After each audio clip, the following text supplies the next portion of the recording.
kekumpul udah 20 jutaan dan itu masih banyak banget yang udah kekirim tapi duitnya belum masuk.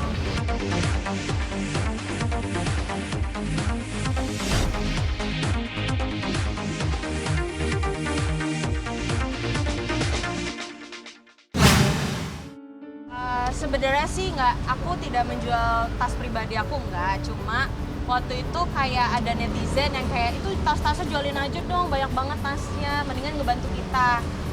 Aku pasti akan ngebantu, tapi dengan tidak cara yang kayak gitulah.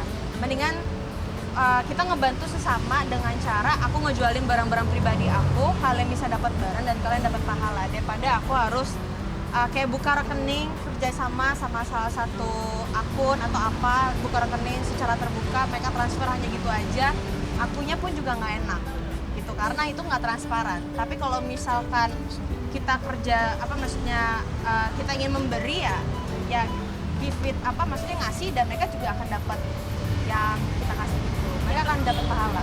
Kemarin tuh aku ngejual hampir baju nggak kehitung sih, banyak banget.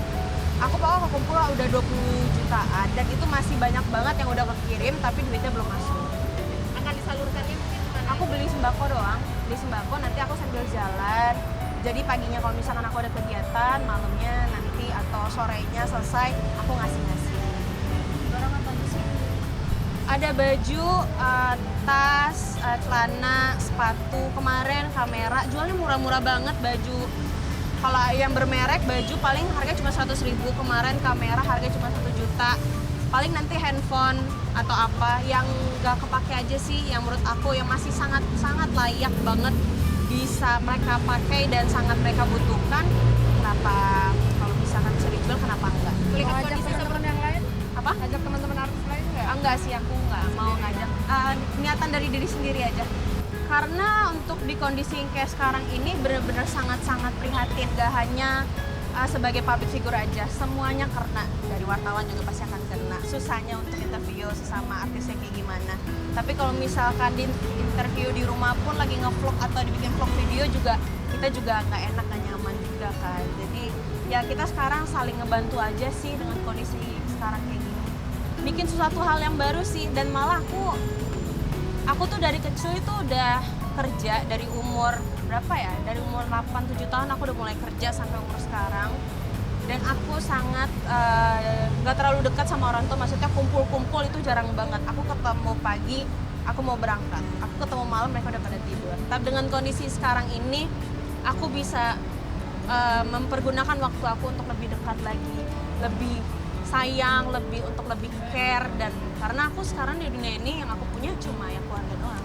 Olahraga iya, ya paling kadang-kadang suka gila-gilaan untuk supaya akunya juga senang, bahagia, ngebahagiain orang juga gitu. Walaupun kadang-kadang pas akhir-akhir ngeliat kok saya agak menjijikan dan malu ya.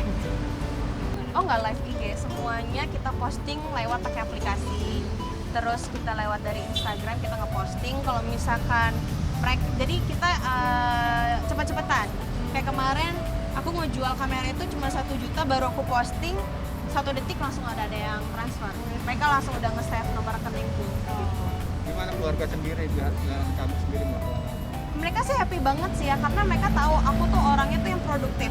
Keluargaku emang semuanya orangnya produktif. Jadi ketika aku nggak produktif, malah mereka nanya, kamu nggak syuting? Kamu diam aja di rumah. Kalau misalkan aku udah nggak tahu lagi aku mau ngapain, aku udah ngacak-ngacak ini, tuh mereka yang langsung kayak heboh sendiri.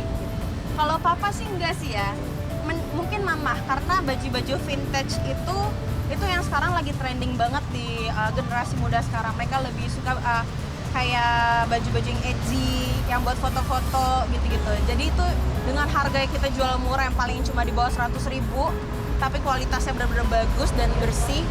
Jadi mereka buat foto-foto di Instagram, ya, pasti rame banget. Dan lagi pula kalau misalkan aku ngejualin tas aku juga, ya nggak apa-apa sih, aku juga beli sendiri, ngejualin juga boleh kan. Ya karena kan pergantian tahun itu cuma hanya sebuah barang dan pasti akan turun. Jadi ya daripada nanti gak ada harganya, mendingan jual secepatnya aja. Perubahan hidup pasti ya. Yang biasanya aku makan itu nasi box catering, lokasi. Sekarang masakan mama, terus apa-apa Yang biasanya aku nggak pernah beres-beres, sekarang beres-beres. Yang biasanya aku nggak pernah nyuci mobil. Bener-bener aktivitas yang belum pernah aku lakuin aja di rumah. Sama masak juga Mbak? Hah? Paling bantuin mama sih, masak paling cuma usuk-usuk gitu doang, nanti makannya saya ngabisin. Ya pastinya aku cuma bisa ngedoain untuk semuanya, untuk rakyat Indonesia. Untuk saat ini memang pasti akan susah dan akan berat banget untuk jalaninnya. Kalian pasti akan mikir besok makan apa ya, besok dapat penghasilan dari mana. Ya kalian harus coba untuk ngelakuin sesuatu hal yang baru yang belum pernah kalian lakuin. Cari aktivitas yang benar-benar yang membuat kalian happy, cari hobi baru lagi, benar-benar harus bikin produktif. Ya kalian harus sering untuk berkomunikasi sama orang walaupun cuma hanya via phone. Tapi kamu sendiri berdampak nggak buat kamu sendiri sebagai ini? Oh iya jelas, sangat jelas. Tapi untungnya aku sering konsultasi sih sama, aku ada dokter psikolog juga.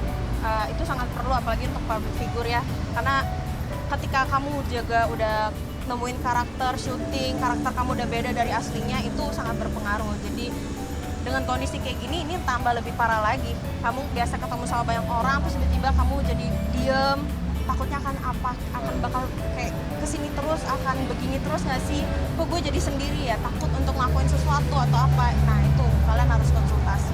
Tapi mungkin karena udah konsultasi sama dokter semuanya, sama orang-orang yang pernah ngalamin hal yang kayak aku dan mungkin yang udah pernah terpuruk, jadi aku akhirnya terbuka sendiri karena nggak ada yang bisa nolongin kamu kecuali diri kamu sendiri. Anda soal badan sendiri, Manda, urusan tuntutan peran atau mungkin terdampak dari Sama sekali tidak ada tuntutan peran. Mungkin tuntutan perannya coba dikecilin sedikit supaya di kamera nggak tembem, mungkin itu. Tapi aku emang turun drastis itu karena waktu itu sempat syuting di luar dan karakternya sangat jauh lebih beda dari aku, dan itu agak sedikit bikin aku trauma karena dialognya bahasa Inggris terutama ya kan Beb, jadi jangan malu-maluin nama Indonesia nantinya. Terus abis itu besokannya aku stripping itu live, jadi aku nggak ada waktu untuk istirahat. Sejak Desember sampai Februari Maret ini. Nah sekarang ini karena akhir-akhir ini olahraga, jadi shape badannya lebih kebentuk. dari berapa kalau boleh tahu? Dari 62 kemarin sempat 45 karena hormonnya keganggu banget. Hormonnya keganggu, jadi kalau perempuan itu semakin lo kurus, hormon lo makin berantakan. Karena itu pengaruh dari makan, semua asupan itu benar-benar jadi nggak bagus. Jadi itu yang bikin aku tambah lebih turun. Akhirnya sekarang udah naik udah 52, 53. Jadi jaga pola makan juga. Jaga pola makan sekarang untuk maintenance-nya paling gitu doang. Seru banget sih, seru banget. Dan malah aku bener-bener apresiat apa yang mereka lakuin. Mereka tuh bener-bener berjasa banget. Aku bener-bener bangga banget sama mereka. Jatuhnya mereka tuh kayak rela mati gitu loh. Karena mereka bersentuhan sama orang yang udah terkena virus itu sendiri kan. Kalau misalnya mereka capek, imun mereka rendah, mereka juga bisa kena. Jadi tanggapan kamu sendiri yang penolakan terkait petugas medis yang meninggal terus jenazahnya ditolak sendiri tuh? Itu sedih, tapi mau gimana lagi, itu udah pemerintah kan, itu udah gimana ya, udah PSBB juga kan, udah nggak bisa diganggu gugat. Ya paling cuma bisa berdoa aja sih ya, supaya diberi ketabahan, semoga nanti virus ini biar cepat kelar semuanya, jadi bisa beraktivitas lagi balik.